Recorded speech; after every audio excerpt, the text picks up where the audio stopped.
Mohanavani Telugu podcast వింటున్న శ్రోతలందరికీ హృదయపూర్వక ధన్యవాదాలు. ముందుగా అందరికీ శుభ గురువారం.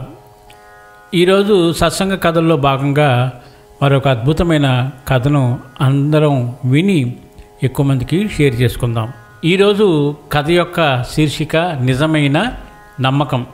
పూర్వకాలంలో ఒక్కొక్క ప్రాంతాన్ని ఒక్కొక్క రాజు పరిపాలిస్తూ ఉండేవాడు. ఒకసారి ఒక రాజ్యంలో 2 సంవత్సరాల పాటు వర్షాలు పడకపోవడం వలన కరువు వచ్చే పరిస్థితి ఏర్పడుతుంది. రాజుగారు మంత్రులను పిలిచి ఈ విధంగా వర్షాలు పడకపోవడానికి కారణం ఏమిటి, దీనికి పరిష్కారం ఏమిటి అని అడిగితే మంత్రిగారు ఈ విధంగా చెప్పారు. ఓ రాజా, మన రాజ్యంలోని వేద పండితులు జ్యోతిష్య నిపుణులను పిలిపించి అడుగుదామని సలహా ఇచ్చారు. రాజుగారు ఆ రాజ్యంలో బాగా ఆరితేరిన వేద జ్యోతిష్య శాస్త్ర నిపుణులను పిలిపించి కారణం అడుగగా వారు ఈ రాజ్యంలో ప్రజలకు భగవంతుని మీద నమ్మకము, భగవన్నామస్మరణ చేయకపోవడం వలన వర్షాలు పడకపోవడం, కరువు సంభవించడం వంటివి జరిగాయి. కాబట్టి వరుణయాగం జరిపించండి.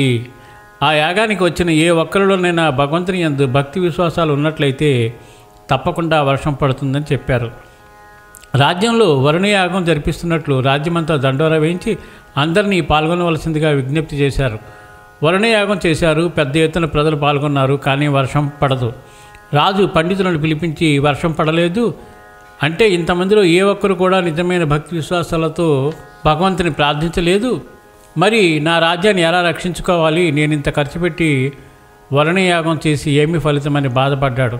ఆ పండితులు, లేదు రాజా, నిజమైన భక్తి విశ్వాసంతో ఈ జనసంద్రంలో ఒకరున్నారు, ఆ వ్యక్తిని పిలిపించండి ఆ వ్యక్తిని చూపారు. అదే సమయంలో ఎక్కడో దూరాన మబ్బు పట్టి ఉండడం పండితులు రాజుకు చూపించి కొద్దిసేపు వేచి ఉండమని చెప్పారు. అప్పుడు ఆ జనసంద్రంలో ఒక గొడుగు పట్టుకుని ఉన్న 10 సంవత్సరాల పాపను తీసుకుని వచ్చారు.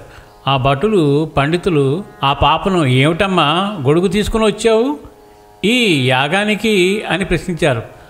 అప్పుడు ఆ పాప, వరుణయాగం చేస్తే వర్షం వస్తుంది కదా, అప్పుడు నేను తడిచిపోతాను కదా, అందుకే గొడుగు తెచ్చుకున్నానని సమాధానం ఇచ్చింది.